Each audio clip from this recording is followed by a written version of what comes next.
नमस्कार सर्वांना, अवनी रेसिपीमध्ये सर्वांचे स्वागत आहे। तर आज आपण बनवणार आहोत वालाच्या शेंगाची सुक्की भाजी, चमचमीत अशी ही सुक्की भाजी।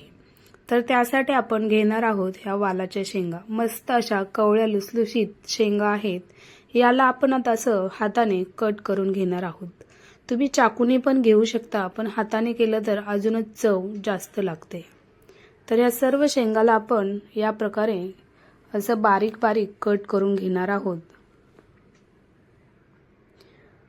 तुम्ही बघू शकता, हे असे आपल्याला बारीक कट करून घ्यायचे आहेत हाताच्या साहाय्यानेच। आता दुसऱ्याही शेंगाचे आपण असंच करणार आहोत, अशाच बारीक कट करून घ्यायच्या आहेत। आता सर्व शेंगा आपल्याला अशाच बारीक कट करून घ्यायच्या आहेत। तुम्ही बघू शकता, ह्या कट करून आपलं झालेलं आहे मस्त असं। याला आता स्वच्छ धुवून घेऊया आपण। हे धुवून घेतलेले आहेत शेंगा। आता कढाईमध्ये आपण तेल टाकूया। तेल थोडं तापलं की यामध्ये आपण मोहरी टाकूया फोडणीसाठी। मोहरी थोडी तडतडली की यामध्ये लसूण टाकूया। यालाही असं थोडंसं तळून घेऊया, थोडंसं असं हलवून घ्या। आपला लसूणही तळलेला आहे। यामध्ये आता आपण ह्या कट केलेल्या शेंगा टाकून घेऊया। सर्व शेंगा यामध्ये टाकून घ्या आणि याला 1-2 मिनिटभर असंच आपल्याला हलवून घ्यायचं आहे। मस्त असं याला परतवून घ्यायचं आहे याच प्रकारे।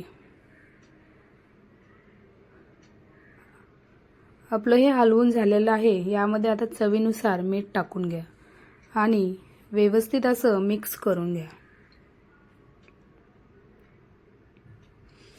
मिक्स करून झालेलं आहे। आता आपण यावरती झाकण ठेवून 3 मिनिटभर ठेवून देऊया।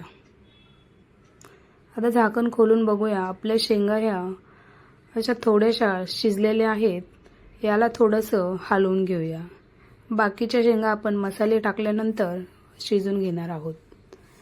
तर यामध्ये मसाले टाकूया, हळदी पावडर, कांदा लसूण मसाला, काळा मसाला। जास्त मसाल्याची याला गरज नाहीये, तुम्हाला हवे असेल तर तुम्ही टाकू शकता। आणि 3-4 चम्मच शेंगदाण्याचा कूट टाकायचा आहे आणि याला व्यवस्थित असं आपल्याला मिक्स करून घ्यायचं आहे। सर्व मसाले हे एकजीव झाले पाहिजे, याला मिक्स करून घ्या। आपलं मिक्स करून आता झालेलं आहे। यावरती झाकण ठेवून आपल्याला अजून 2 मिनिटभर शिजून घ्यायचं आहे।